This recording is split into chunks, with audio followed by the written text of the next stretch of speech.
Welcome to the Sacred Family Podcast. This is part 10 of the Awake and Arise series, Israel, Israel, God is Calling, part 2, which is episode 17 of the Sacred Family Podcast.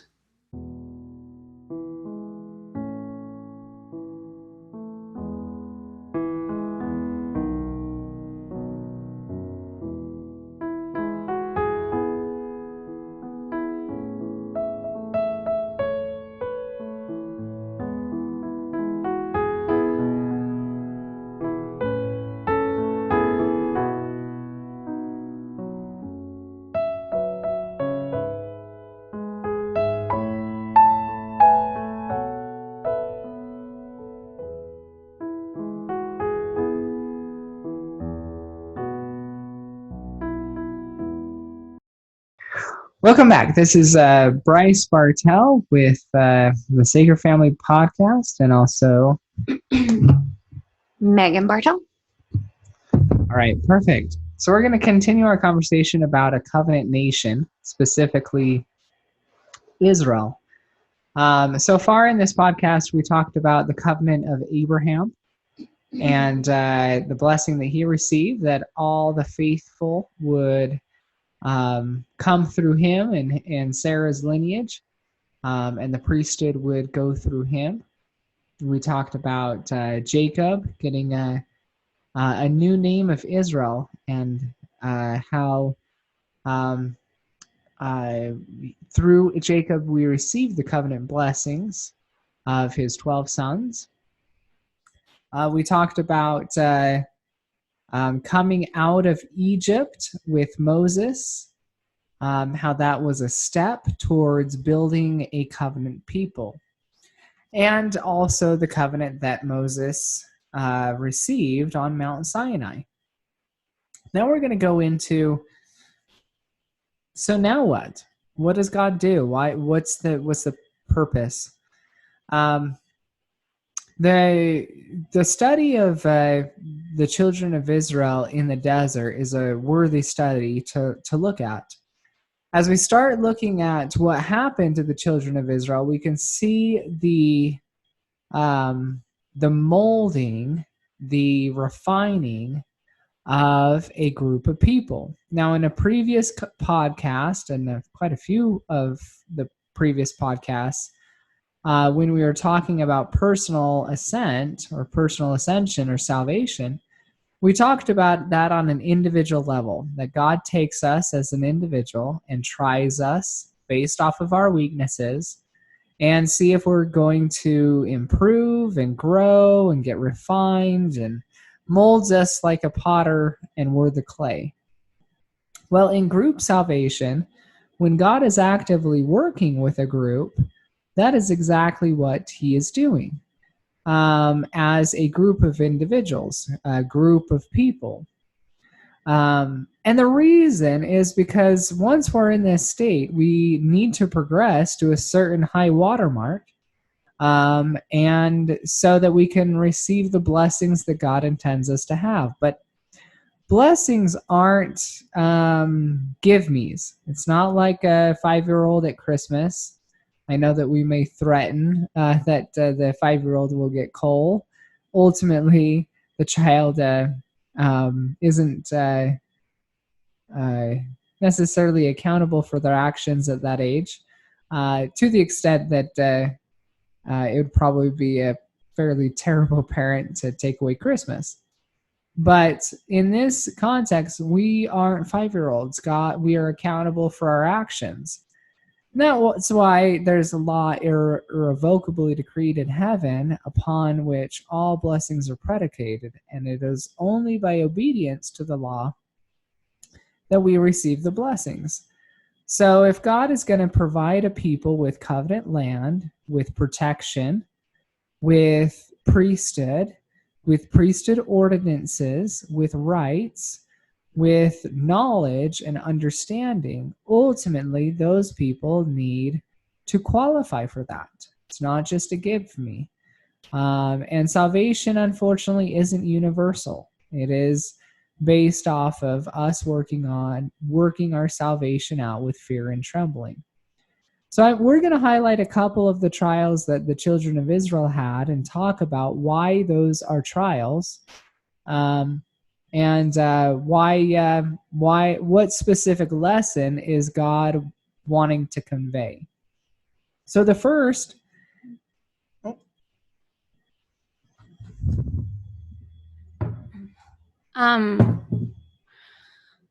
I mean, I think along with that, there's because of the consequences of, like, once you receive covenants and those blessings, the consequences of breaking those are, I mean, you really don't want that.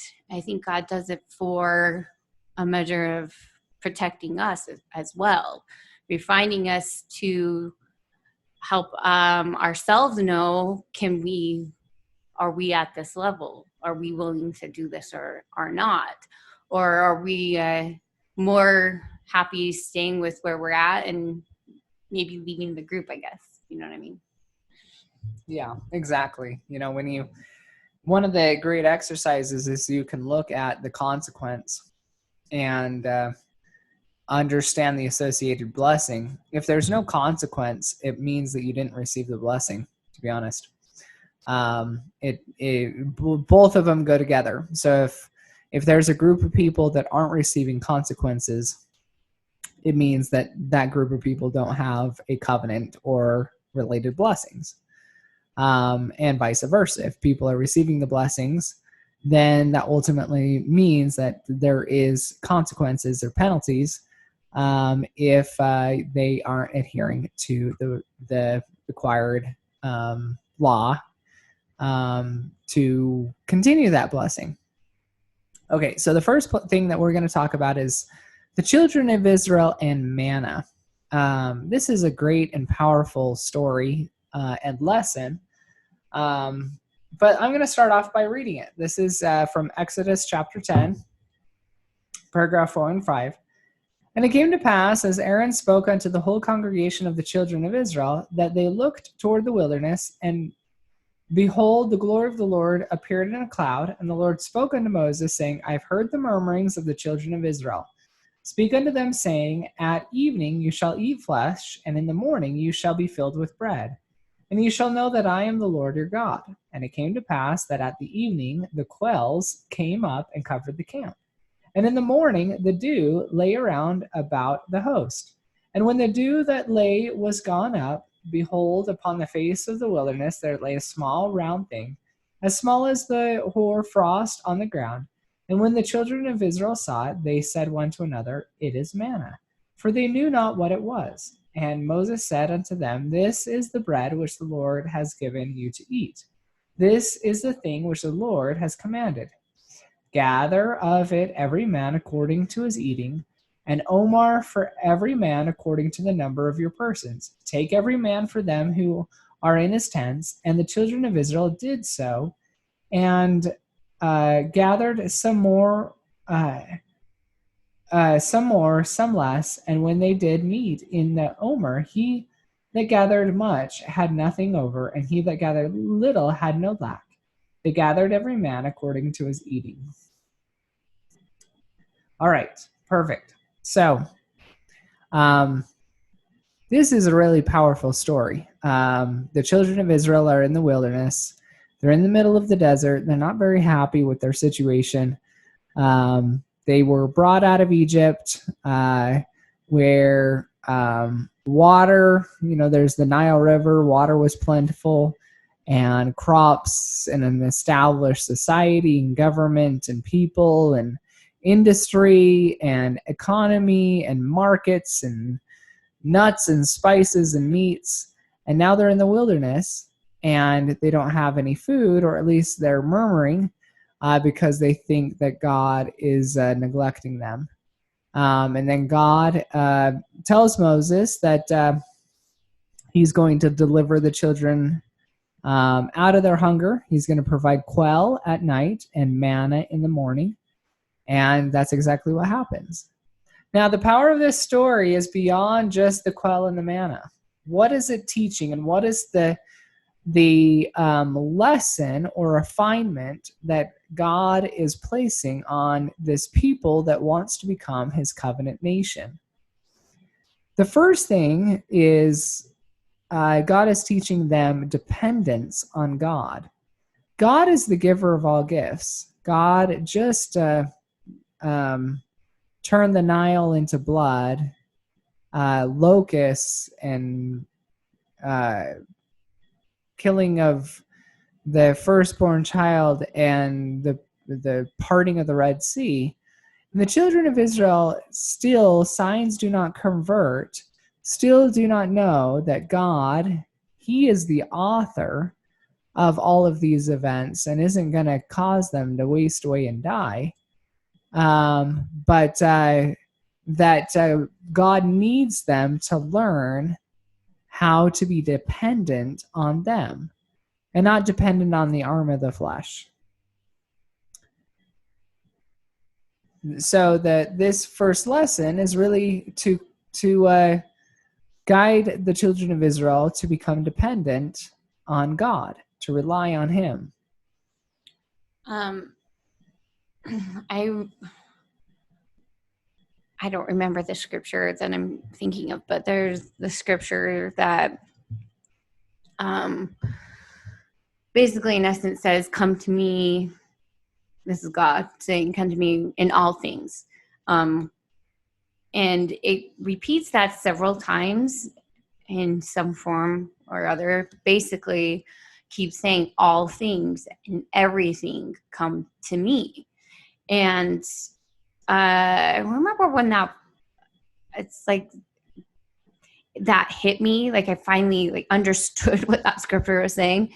It kind of seems self-explanatory, but it's like the Spirit finally spoke to me, and I finally got it. And like this is it, that everything that you have, whether it's your food, whether it's your clothing, whether it's money to provide for your family, whether it's to be able to have a house over your head, all of it is you go to God and God will help. And everything that you have, you need to be dependent on all of those things, dependent on God.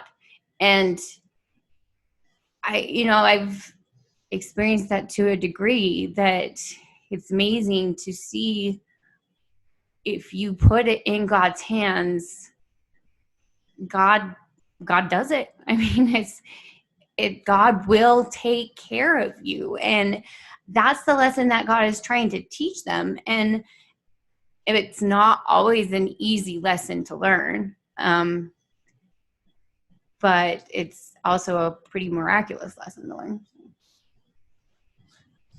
Well, and I think that also, to piggyback off of what Megan is saying, is that one of the reasons why this is a lesson towards the beginning of the education of the Israelites out in the desert, I mean, this is Exodus 10, is that God is looking to create a new people, create a new society, and these people, the Israelites, need to put their trust in God, that and allow him to change them into something much better, so that they can be worthy of the blessings that he's wanting to give them.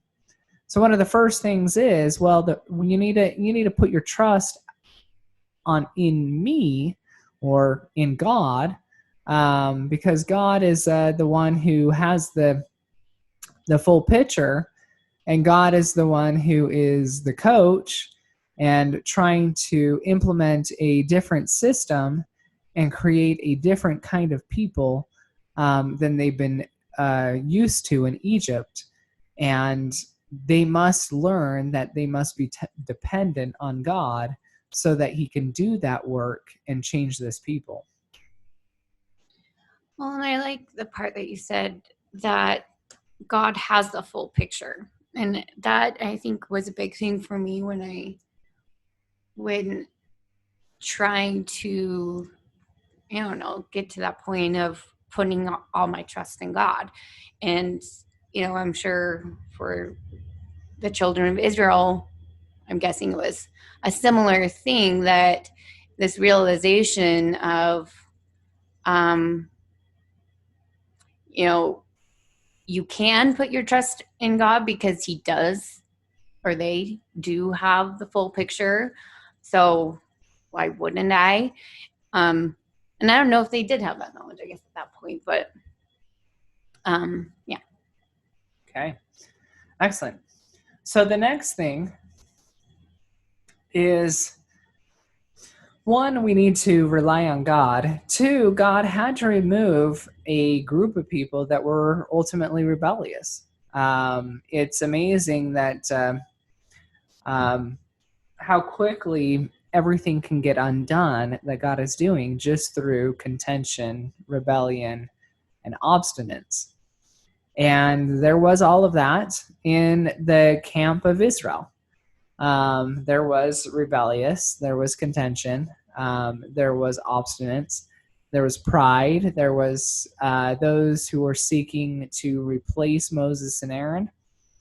And unfortunately, God had to part ways with those type of people. So that cannot happen in the nation of Israel. They're the nation of God. So this is from Numbers chapter 9. And it came to pass, as he made an end of speaking these words, that the ground cleaved asunder that was under them, and the earth opened her mouth and swallowed them up and their houses.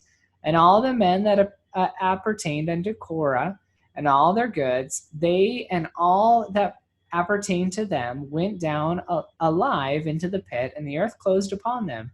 And they perished from among the congregation, and all Israel that were round about them fled at the cry of them. And for they said, lest the earth swallow us also. And there came out a fire from the Lord and consumed 250 men that offered incense. Okay, so from the world that we live in, where any sort of negative thing is shamed on, and we have to take a look at this and say, okay, why? What is God trying to do? And is God's work ultimately prevented from negative persons, negative people that want to assert authority? In this case, this is the rebellion of Korah. The rebellion of Korah and a group of men were Levites. And they were given priest responsibilities within the tabernacle. But they were upset that Aaron and his sons were given higher privileges than them, or different privileges than them. And they were upset that Aaron and his sons had these privileges, and they were upset that Moses took supposedly too much authority to himself, and they were causing backbiting and contention and rebellion in the camp of Israel. And God visited them through ultimately ending their claim to anything by ending their lives. But as we start looking at what is God trying to do, well, God is trying to build a covenant nation, and when that is prevented, God will remove what is prevented. So the next thing is ultimately removing the rebellious. Now, what's interesting is the model that God builds nations is different with the nation of Israel versus the Book of Mormon, versus the times of Joseph and Hiram Smith. In the Book of Mormon, God removed the rebellious a few ways. One is the rebellious opted out and left and went to the Lamanites. There's lots of migrations from the Nephites to the Lamanites, where people are leaving, whether it's the Zoramites leaving to the Lamanites, the Amulonites leaving to the Lamanites, the Amalekites leaving to the Lamanites, and them opting out and leaving the blessings behind them and putting a mark on themselves and ultimately getting cursed. In Joseph Smith's time, that happened a lot as well. People left and stopped. So God winnows the flock to those who are qualified and able to continue a few different ways. In this ways, he removed the people. The next, and we talked about this with the manna, putting trust in God and making sure that we're depending on Him. This only was continued to be reiterated with the trial of the snakes. So the story is the camp of Israel was had an onslaught of poisonous snakes, and people were getting bit by the snakes. And they were complaining to Moses that lots of people were getting poisoned and dying. So God instructed him to build a cross with a snake, and that the people who looked upon the snake would live. Let's read this in Numbers chapter 10. And the Lord sent fiery serpents among the people, and they bit the people, and many people of Israel died. Therefore the people came to Moses and said, "We have sinned, for we have spoken against the Lord and against you. Pray unto the Lord that he take away the serpents from us." And Moses prayed for the people, and the Lord said unto Moses, "Make a fiery serpent, and set him upon a pole, and it shall come to pass that every one that is bitten, when he looks upon it, shall live." And Moses made a serpent of brass, and put it upon a pole. And it came to pass that if the serpent had bitten any man, when he beheld the serpent of brass, he lived. Okay, so what is the children of Israel doing wrong in this situation? Well, it reads right here that they spoke against the Lord and against Moses. When you're trying to make a cohesive group, negativity, backbiting, worm-tonguing, is ultimately a cancer that has to be ridden, or you're not able to achieve the level of unity and brotherhood and sisterhood possible.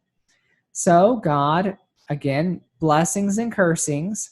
The blessing would have been that they would have been fine, but they were receiving a penalty and a cursing by God allowing fiery serpents to come in and bite a number of people, and people dying.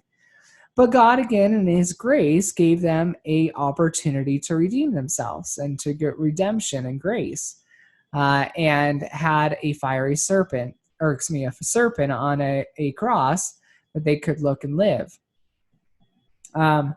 As they did that, again, this points to the faith that they needed in God.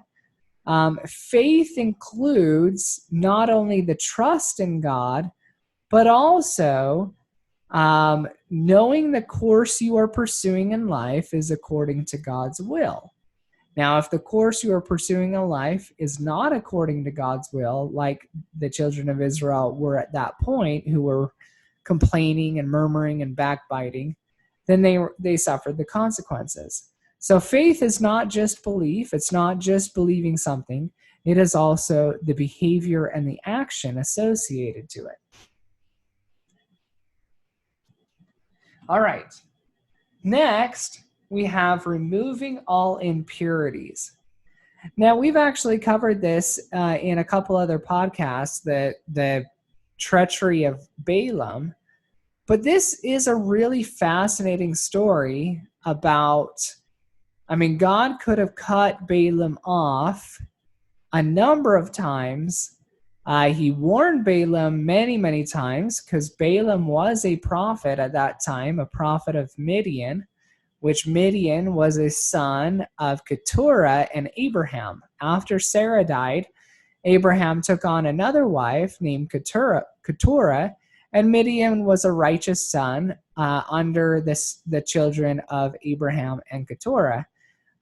Abraham, as a result, the Midianites would have had priesthood and high priests, and Balaam was the high priest of the time for the people of Midian. And this is the story of Balaam getting warned by an angel with a sword, and God opening up the mouth of his donkey, and him going to curse the camp of Israel a number of times, but God would not allow him to curse the camp of Israel, even though the king of Midian wanted it. So what was the treachery of Balaam? And it's fascinating. Even in the New Testament, they refer to the treachery of Balaam as a type of snare that the adversary gives. So let me read this just for a second. This is in Numbers chapter 13. You can notice that over the past 3, these trials are coming about every chapter in Numbers. There's something new that the children of Israel are facing, and they need to overcome it so that they can be qualified to enter the promised land. But this is in Numbers 13, paragraph 2. And Moses and Eleazar, the priest, this is Aaron's oldest living son, and all the priests of the congregation went forth to meet them outside the camp. And Moses was angry with the officers of the host and the captains over thousands and the captains over hundreds who came from the battle. And Moses said unto them, have you saved all the women alive? Behold, these caught the children of Israel through the counsel of Balaam. Let me read that again, because this is where it's at. Behold, these caused the children of Israel through the counsel of Balaam to commit trespass against the Lord in the matter of Peor, and there was a plague among the congregation of the Lord. Now, therefore, kill every man among the little ones and every woman that has known man by lying with him. But all the women that have not known a man by lying with him, keep him alive for yourselves, and do stay outside the camp 7 days. Whoever has killed any person and whoever has touched any slain, purify both yourselves and your captives on the 3rd day and on the 7th day, and purify all your raiment and all that is of the skins of the goats' hairs that were made of wood. Okay, so what was the treachery of Balaam? Well, God would not allow Balaam to use the authority that he was given as a high priest of Midian, a descendant of Midian and Abraham, to curse the camp of Israel. So instead, Balaam knew what was the resume and requirements that the children of Israel needed to keep to continue to receive the protection of the Lord.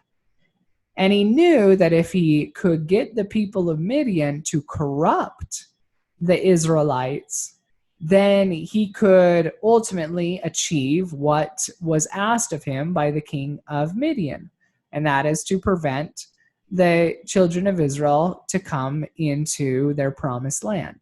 So he taught and counseled the Midianites to commit whoredoms with the men of the camp of Israel. So the women of Midian came out of the cities of Midian, and they committed whoredoms. They enticed the men to commit whoredoms and adulteries and fornications with the children of Israel so that they could corrupt it. Well, what happened was, because they did that, there was a plague in the camp of Israel, which killed 23,000 of the Israelites. But then the Lord commanded, as a result of doing that, commanded Moses to essentially destroy the Midianites.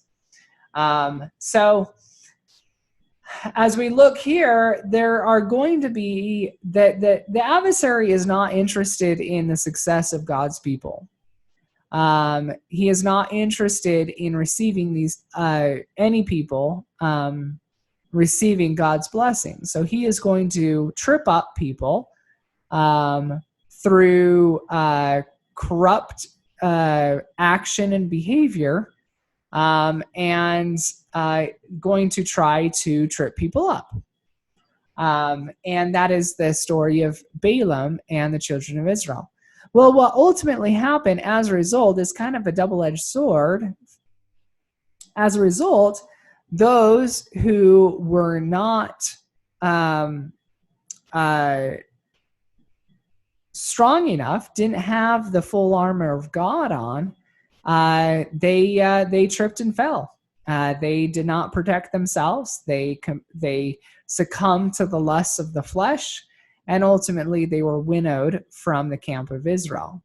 In addition, what happened was those who were strong and did have the armor of God were able to communicate and prove to God that they were going to be true and faithful and not succumb to the lusts of the flesh. So it was an interesting trial because it accomplished a few things, and it also created a situation where Midian, the people of Midian, officially were,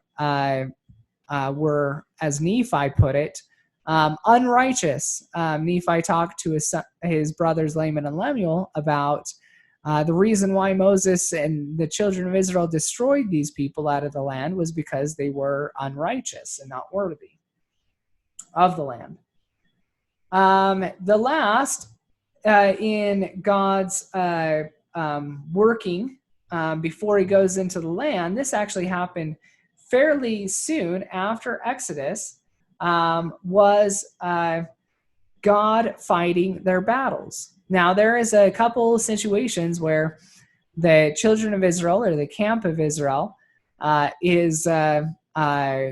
in contact with the Amalekites, the Midianites, a number of others, and there are battles. But ultimately, when the people are righteous, God fought the battles for the people. So this picture is Moses. One of them is right after Egypt. Moses, Aaron, and another help keep Moses' arms up because as Moses' arms are up, the children of Israel are winning in the battle. When his arms fall and sag, they fall behind. But ultimately, there's a great symbolism there that God can and will fight our battles if we are worthy of it. Okay.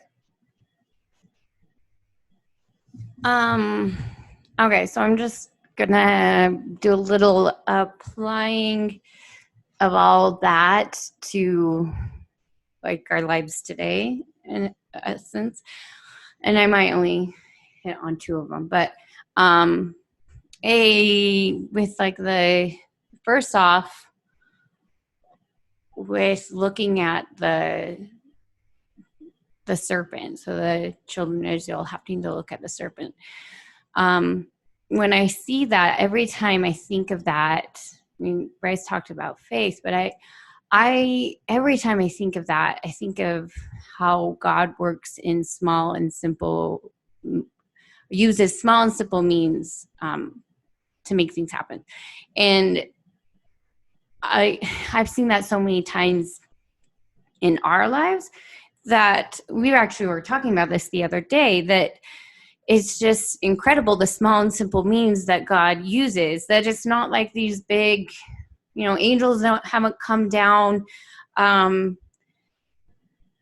But we have seen so many like miracles every single day. We have seen miracles in our lives where, I mean, just one example, we had some financial struggle and we were fasting about it. And in my mind, I was like, okay, God's going to fix this. And we're going to receive A, B, and C, and we're going to be out of this financial struggle and everything's going to be fine. And that was not the answer that we got. It was this very small and simple means of God said, go apply for food stamps. This was, to me, like I had this ABC of things that I had to do, but they were very small things. Like these tiny things of apply for food stamps, apply for this other thing. I can't remember what the other things were. And then the other one was something else, just like really small.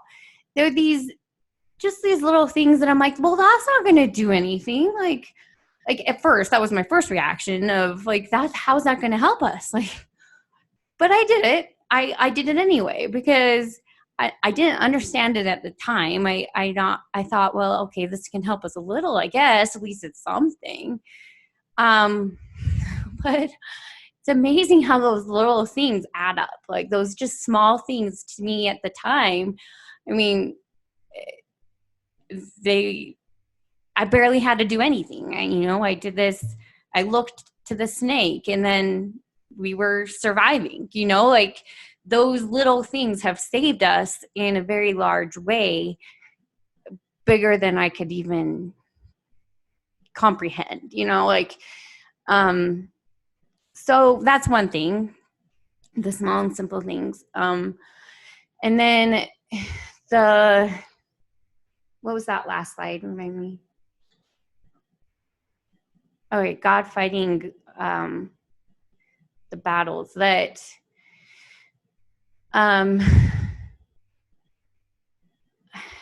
just to, I guess, I don't know if I have a story, it just as much that if we put our trust in God completely, and you see it through the scriptures over and over and over again, that God fights the battles of those who are righteous.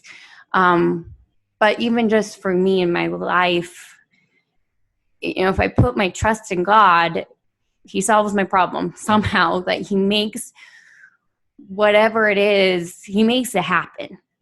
If you put your trust in God, God will make it happen. And I mean, that's what those scriptures are saying, that when you're righteous, God will fight your battles. It's saying if you put your trust in God, God will make it happen. Whatever you need, God will make it happen. And it might be small and simple means, but God's going to make it happen. Perfect. Now, so the children of Israel spent 40 years in the desert in a camp with the Ark of the Covenant and the tabernacle at the center of the camp, and the tribes each on the outside camping in tents in the wilderness. They came through the Red Sea, and then they incubated there for 40 years. And not only incubated, but there was a transformation. There was a transformation from a people of Egypt to ultimately a people of God. And they came into the promised land by the Jordan River parting under the direction of Joshua, the priests holding the Ark of the Covenant walked into the water, and the water parted, and they continued into the land. Now, there's great symbolism there. You have Moses and his staff, and Moses and God doing the work to do the Red Sea, but into the promised land as a people, it was God and the covenant that he made with the people, the Ark of the Covenant. So at the beginning, it was just Moses. Moses was the righteous person. Moses was the father with the blessings that he received before he entered Egypt. And it was his staff that went into the Red Sea and parted it with God and God's blessing and power. By the time the 40 years is over, it is a people and their covenant, the Ark of the Covenant, the law, the blessing that the people have agreed to abide by, that allow them to come out of the desert into a land of milk and honey with these blessings. And that's a powerful statement. And I'll read that because I think it's really fun. Joshua chapter 1, paragraph 10. And it came to pass that when the people removed from their tents to pass over Jordan, the priests bearing the ark of the covenant before the people, and as they bore the ark, had come unto Jordan, and the feet of the priests that bore the ark were dipped in the brim of the water. For Jordan overflows all his banks all the time of harvest. And the waters which came down from above stood and rose up upon a heap very far from the city of Adam, that is beside Zarethan. And those that came down toward the sea of the plain, even the salt sea, fell and were cut off. And the people passed over right against Jericho, and the priests that bore the ark of the covenant stood firm on dry land in the middle of Jordan, and all the Israelites passed over on dry ground until all the people were passed clean over Jordan. Now, there had been winnowing for 40 years. The entire generation that came out of Egypt had passed away, minus Joshua and Caleb and their families. But everybody else is new, and they've now become a unified, godly people that gives us this covenant nation of Israel. Now, the first thing that happens is they go to Jericho, and the experience in Jericho, taking over that city, really communicates how God owned his people. They were now his people. And God was the leader. God was in control. The people were obeying God, and God was not only fighting their battles, but ultimately providing ways that they didn't even need to fight anymore. God was doing all the fighting at this time. So let's read that. And Joshua rose early in the morning, and the priests took up the ark of the Lord, and 7 priests bearing 7 trumpets of ram's horns before the ark of the Lord went on continually and blew with the trumpets. And the armed men went before them, but the rear guard came after the ark of the Lord, the priests going on and blowing with the trumpets. And the second day they circled the city once and returned into the camp, so they did 6 days. And it came to pass on the 7th day that they rose early about the dawning of the day and circled the city after the same manner 7 times. Only on that day they circled the city 7 times.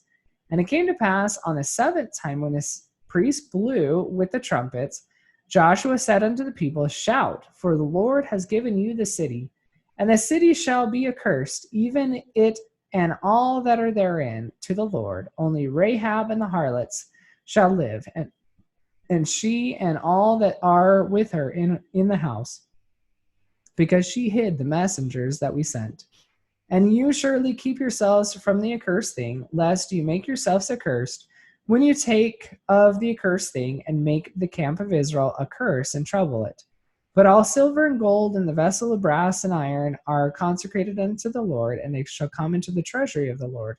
So the people shouted when the priest blew with the trumpets, and it came to pass, when the people heard the sound of the trumpet, and the people shouted with a great shout, that the wall fell down flat, so that the people went in unto the city, every man straight before him, and they took the city, and they utterly destroyed all that was in the city, both man and women, young and old, ox and sheep and ass, with the edge of the sword.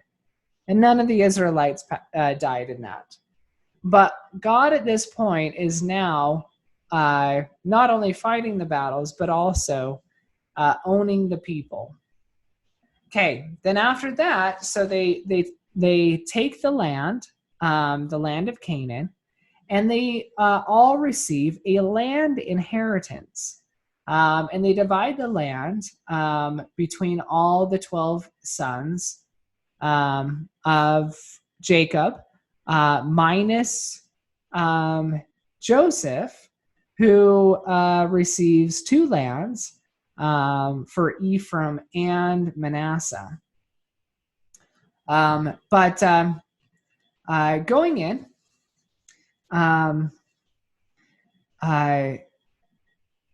let me quickly read this. And the whole congregation of the children of Israel assembled together at Shiloh. Now Shiloh was in the land of Ephraim, and that was where Joshua was, and that's where the Ark of the Covenant ended. That's where it stayed. It stayed in Shiloh for 300 and some odd years until King David brought it in. Well, King Solomon brought it into the temple in Jerusalem. But in Shiloh, they divided the lands. And they set up the tabernacle of the congregation there, and the land was subdued before them. And there remained among the children of Israel 7 tribes, which had not yet received their inheritance. And Joshua said unto the children of Israel, How long are you neglecting to go to possess the land which the Lord God of your fathers has given you? Give out from among you 3 men for each tribe, and I will send them. And they shall arise and go through the land and describe it according to the inheritance of them. And they shall come again to me, and they shall divide it into 7 parts. Judah shall stand in the borders on the south, and the house of Joseph shall stand in the borders of the north. You shall therefore describe the land into 7 parts, and bring the description here to me. And I may cast lots for you here before the Lord our God.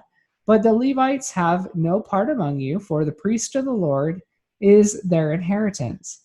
And Gad and Reuben and half of the tribe of Manasseh have received their inheritance beyond Jordan on the east, which Moses, the servant of the Lord, gave them. And the men arose and went away, and Joshua charged them that went to describe the land, saying, Go and walk through the land and describe it, and come again to me, that I may here cast lots for you before the Lord in Shiloh. And the men went and passed through the land, and described it by cities into 7 parts in a book, and came again to Joshua and to the host at Shiloh. And Joshua cast lots for them in Shiloh before the Lord. And there Joshua divided the land among the children of Israel according to their divisions. Okay, that's a lot, but it's really fascinating. So all of the children of Israel received a land inheritance, minus Levi, who did not receive a land inheritance because they received the priesthood under the Mosaic dispensation.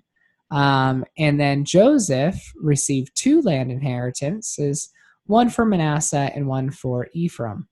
Judah was on the south, Ephraim and Manasseh were on the north, and they divided the land, and Joshua was responsible for that. Now, from there, they became a chosen people. But what does it mean to be a chosen people? Does it mean they were the popular ones, they had the nice cars and the great things and were on TV a lot?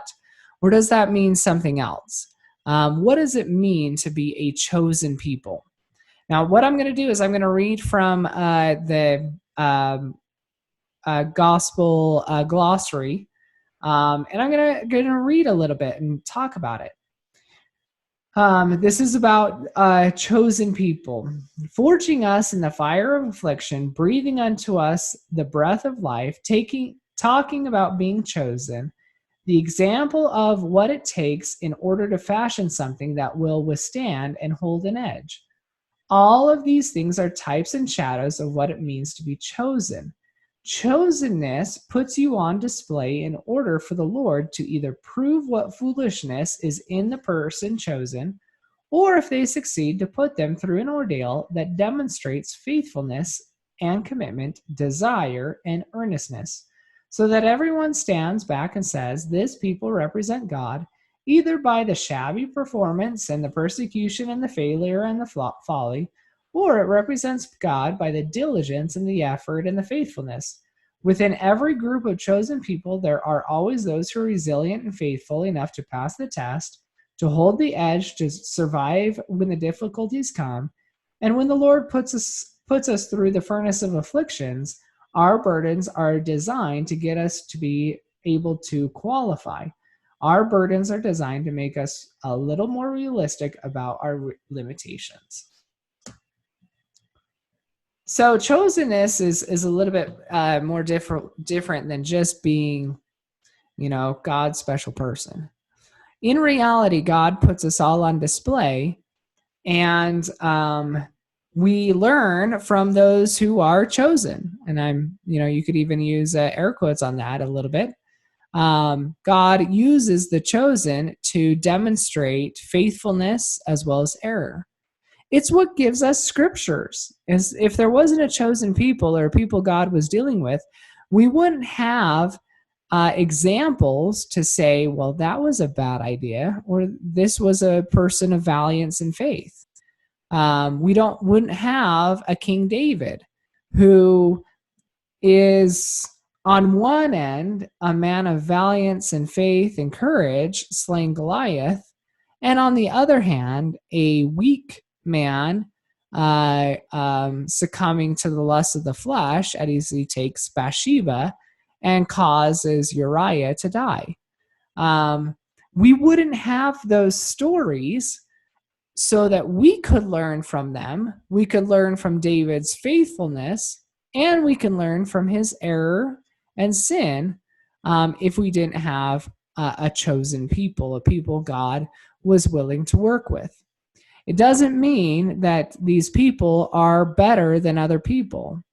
It's that they were tried and proven. God worked with them so that we could all have somebody or a group of people to learn from, and ultimately, hopefully, learn from their mistakes and also learn from their successes.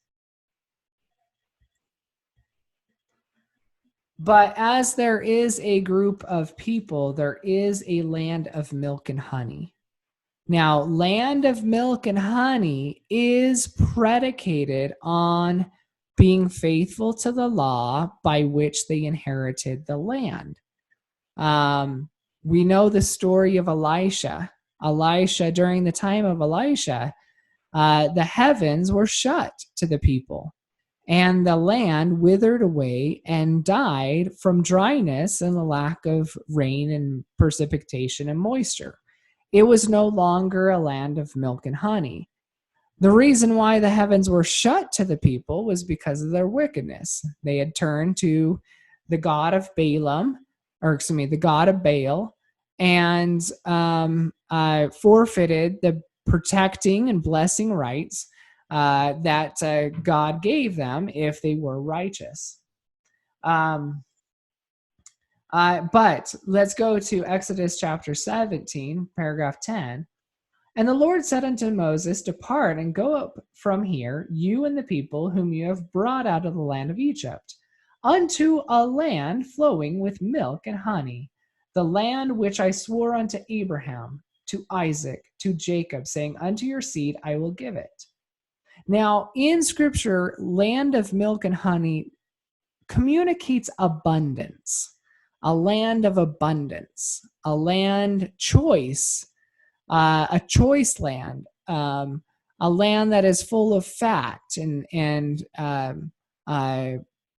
food and honey. But as I said, that land is dependent on keeping the covenant that is required to stay successful on that land. And I will send an angel before you, and I will drive out the Canaanite and the Amorite and the Hittite and the Persevite and the Hivite and the Jebusite. For I will not go up in your midst, for you are a stiff-necked people, lest I consume you in the way. And when the people heard these evil tidings, they mourned, and no man did put on himself his ornaments. For the Lord had said unto Moses, saying to the children of Israel, you are a stiff-necked people. I will come up into your midst in a moment and consume you. Therefore now put off your ornaments from you, that I may know what to do unto you. And the children of Israel stripped themselves of their ornaments by the Mount Horeb. Okay, so there was a consequence there, and there's a story behind that. But the blessing was that God promised them a land of abundance, or a land of milk and honey, which required them, as Joshua crossed the Jordan River, required them to keep the covenant, or the Ark of the Covenant that the priests held, that they walked into the promised land with, in order for them to keep the land and keep the land a land of milk and honey. All right, now the question is, so what? What are the blessings of a covenant people?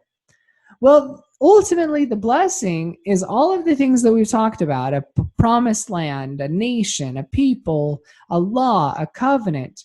But in addition, it is where there is an active covenant with a covenant people, that is where the Lord works.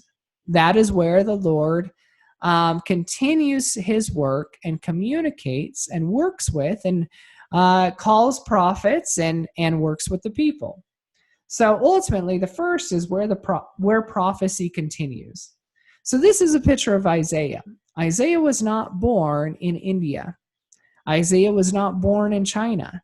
Isaiah was not born in Rome or the British Isles or in Africa.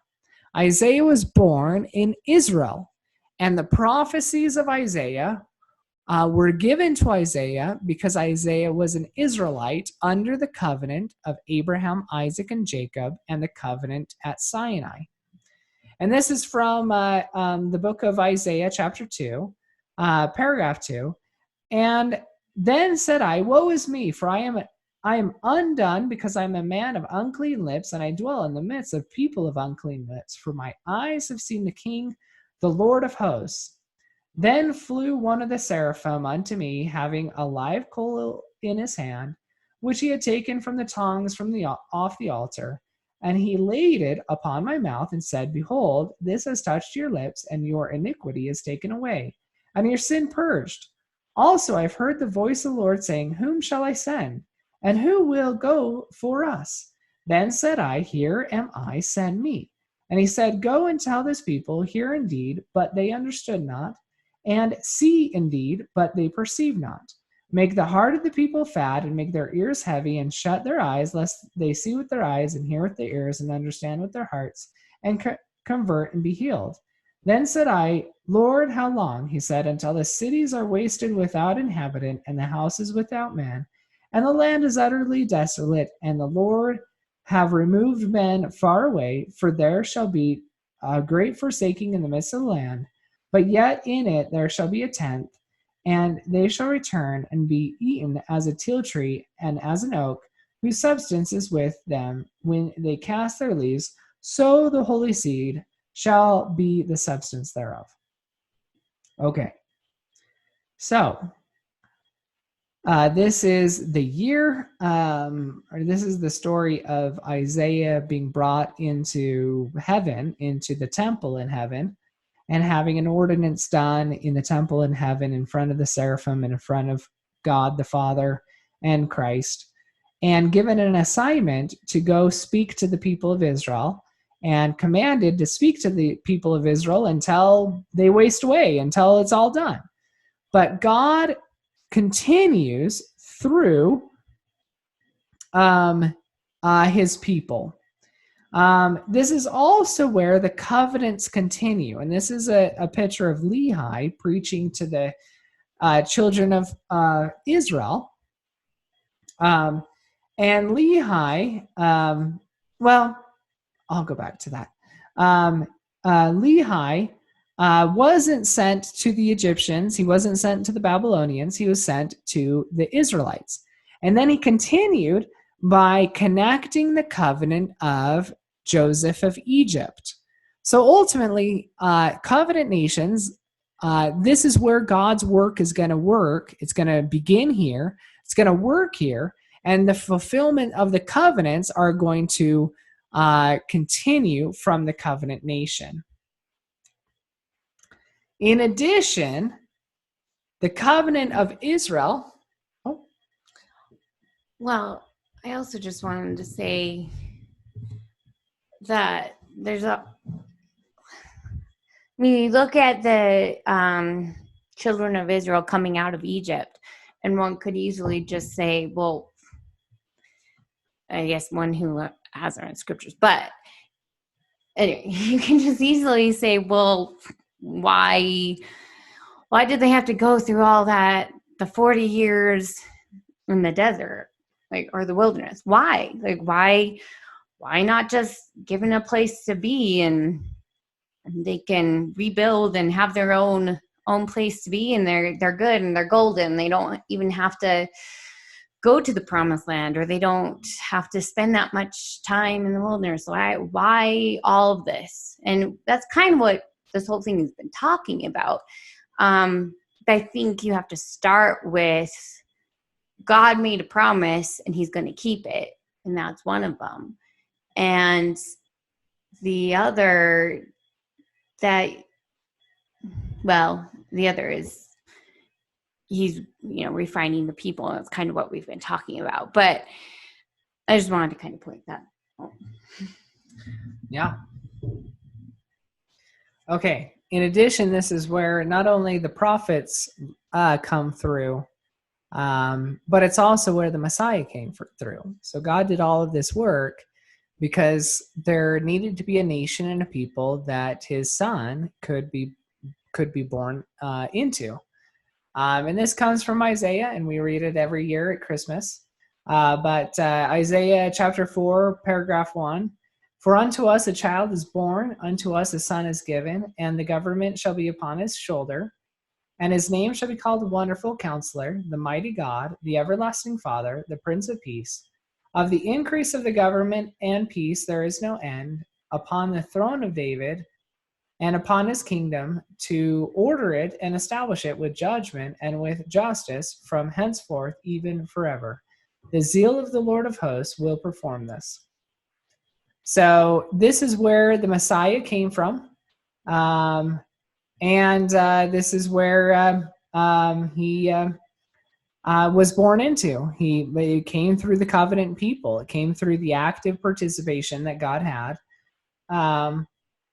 with this people. Now, we talked about this also. Where there are blessings, there are also penalties. Where there are penalties, there must have been a blessing.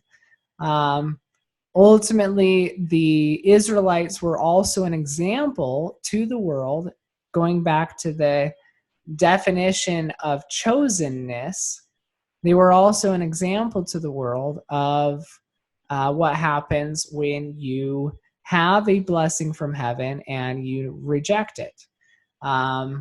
Israel was destroyed, or the northern 10 tribes were destroyed by the Assyrians. The nation of Judah was later, about 100 years later, or 80 years later, was destroyed by the Babylonians. They came back. Then they became occupied by lots of different nations. And then ultimately, after the death of, about 40 years after the death of Christ, the nation of Israel and the temple was completely destroyed. So penalties do happen when you have blessings. God builds a house by righteous principles, and God's house is a house of order. He also tears that same house down or dismantles that house also by order. So this is from the Book of Mormon, chapter 1, paragraph 2. "And it came to pass in the commencement of the first year of the reign of Zedekiah, king of Judah, my father Lehi having dwelt at Jerusalem in all his days, and in the same year there came many prophets prophesying unto the people that they must repent, or the great city Jerusalem must be destroyed." So as we start looking at the issues that happen, God always prepares the people. There is a great warning, but when there are blessings, there are also penalties. Now, what causes a righteous or a covenant nation to fall into neglect, to fall into disfavor of the Lord? There's a few overarching things. One is being unholy and unrighteous. Going back to the whole topic of Balaam. Balaam was a high priest of Midian. He knew that if he could corrupt the camp of Israel, that he could stop Israel in its tracks, not take over the Midianites, and not claim their covenant land in the land of Canaan. But when they're in their promised land, apathy, ignorance, disinterest, or just laziness can accomplish the same thing. And that's really where you get the story of the wicked priest Eli. The wicked priest Eli, this is in the first book of Samuel. And we are looking at chapter 2, paragraph 4 and 5. Now Eli was very old and heard all that his sons did unto all Israel, and how they lay with the women at the assembled at the door of the tabernacle of the congregation. And he said to them, why do you do such things? For I hear of your evil dealings by all this people. Nay, my sons, for it is no good report that I hear. You make the Lord's people to transgress. If one man sin against another, the judge shall judge him. But if a man sins against the Lord, who shall entreat for him? Notwithstanding, they listened not unto the voice of their father, because the Lord would slay them. And the child Samuel grew on and was in favor both with the Lord and also with men.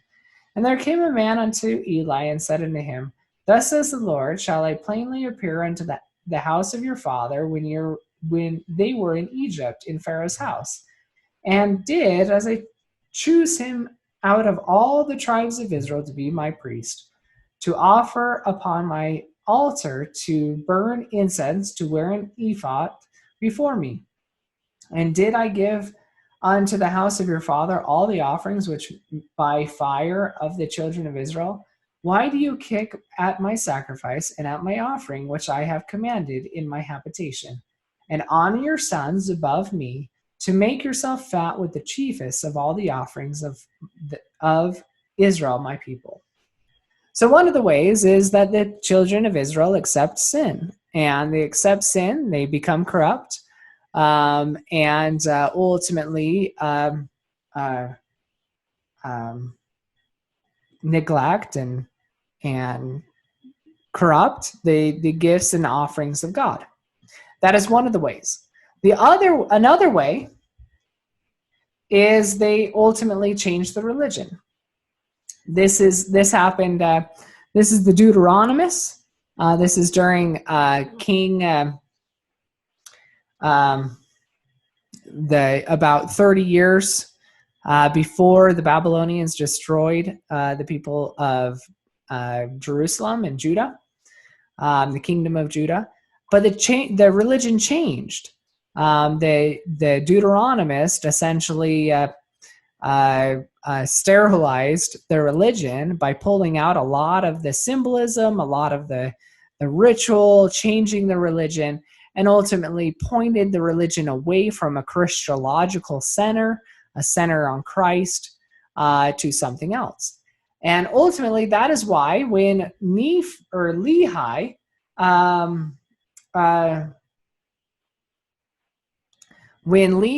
came and prophesied to the people of Jerusalem, when he said that they were wicked, they could just kind of laughed at him. When they said that Christ would come, they wanted to kill him because their religion had changed because of the Deuteronomist. Now, you read this in the book of Jacob when Jacob is giving the allegory of the olive tree. And this is what Jacob says.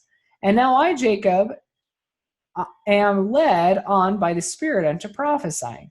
For I perceive by the workings of the Spirit which is in me that by the stumbling of the Jews they will reject the stone upon which they might build and have safe foundation. But behold, according to the Scriptures, this stone shall become the great and last, and the only sure foundation upon which the Jews can build. And now, my beloved, how is it possible that these, after having rejected the sure foundation, can ever build upon it, that it may become the head of their corner? Behold, my beloved brethren, I will unfold this mystery unto you, if I do not by any means get shaken from my firmness in spirit, and stumble because my over-anxiety for you. So they start taking away the central and plain and precious parts of the gospel, specifically the Christological center, the center on Christ. In addition, they may go after false gods. In the story of Israel, it was the god of Baal. When the kings came, there were Jezebel and Ahab, I believe. Jezebel was an unrighteous, wicked queen, and she brought the worship of Baal to Israel, and Israel started following Baal. Now, in a modern day Israel, it may be the god of the stock market or the god of wealth, or Babylon, which ultimately the cares of Babylon. And we go after false gods. And then the main thing with the Jews, it was the rejection of the covenant, which is Christ. And we talked about that with Jacob in the allegory of the olive tree, is the rejection of Christ. Now, to finish up, the nation that God builds has a covenant. It is a people. It does usually come, or should come, with a land blessing, a land of milk and honey. From there, that is the tree by which God is going to work through. And he's going to work through that tree for the blessing of the rest of the world, going back to the blessing of Abraham. So when we finish up with the allegory of the olive tree, it says this. It says in Jacob chapter 3, paragraph 25, "Wherefore let us go to and labor with our mights this last time. For behold, the end draweth nigh, and this is the last time that I shall prune my vineyard. Graft in the branches, begin at the last, that they may be first, that the first may be last. And dig about the trees, both old and young, the first and the last and the first, that all may be nourished once again for the last time. Wherefore dig about them, and prune them, and dung them once more for the last time. For the end draweth nigh. And if it so be that these last grass shall grow and bring forth the natural fruit, then shall ye prepare the way for them, that they may grow. And as they grow, ye shall clear away the branches which bring forth bitter fruit, according to the strength of the good and the size thereof. And ye shall not clear away the bad thereof all at once, lest the roots thereof should be too strong for the graft, and thereof shall perish, and I lose the trees of my vineyard. For it grieveth me that I should lose the trees of my vineyard. Wherefore ye shall clear away the bad according as the good shall grow, and the root of the top may be equal in strength, until the good shall overcome the bad, and the bad be hewn down and cast into the fire, that they cumber not the ground of my vineyard. And thus I will sweep away the bad out of my vineyard, and the branches of the natural tree will I graft in again into the natural tree, and the branches of the natural tree will I graft into the natural branches of the tree. And thus will I bring them together again, that they may bring forth the natural fruit, that they shall be one, and the bad shall be cast away, yea, even out of the land of my vineyard. For behold, only this once will I prune my vineyard." Okay, that was a lot. But this is at the end of the allegory of the olive tree. So the covenant of Abraham, all the righteous descend through Abraham. The blessing of Jacob was that his name was changed to Israel, and the nation of Israel is the nation where God will have his covenant. The nation of Israel, or Israel, is the tree that was then scattered over all of the nations of the world, or all the people of the world. It is the place where God has his covenant that connects us back to the original blessings of the fathers.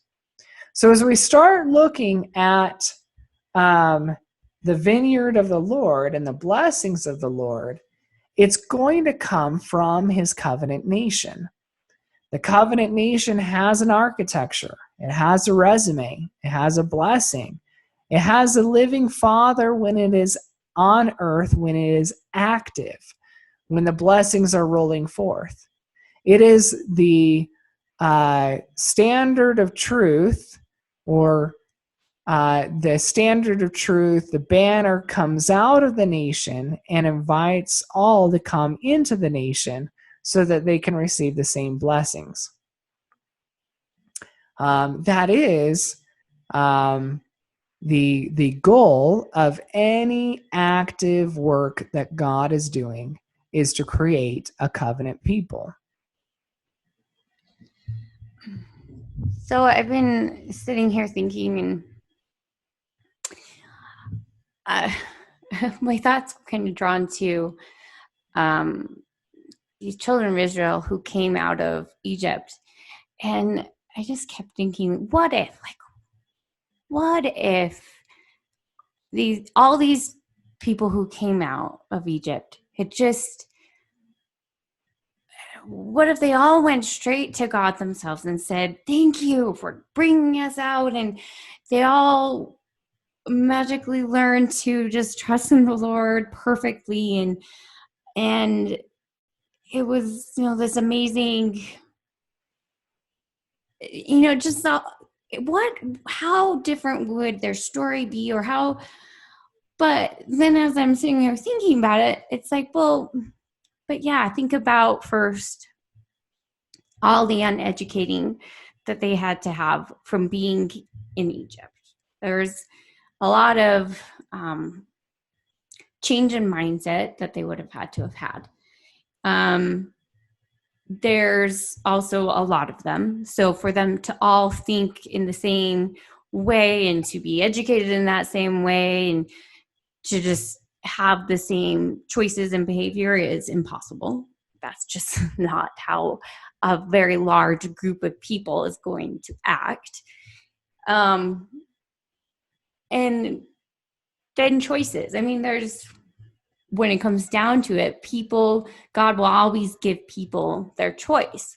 So when you think of it in that aspect, I'm just thinking through everything. Anyway, if you think of it in that aspect, of course, there's going to need to be relearning. There's going to be there's going to have to be winnowing and God testing and trying his people.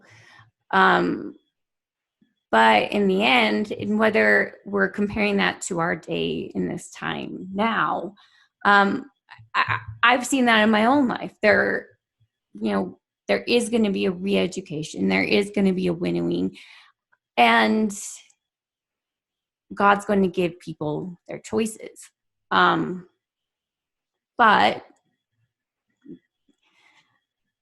God will make everything happen because God keeps his promises. And so I just love all the comparison with everything and seeing how maybe it plays out in our day. But keeping in mind that all of those things. Excellent. So as we start thinking about individual salvation and group salvation, the goal is to move from the current society that we're in to a society based off of unity in the faith and covenant blessings from heaven.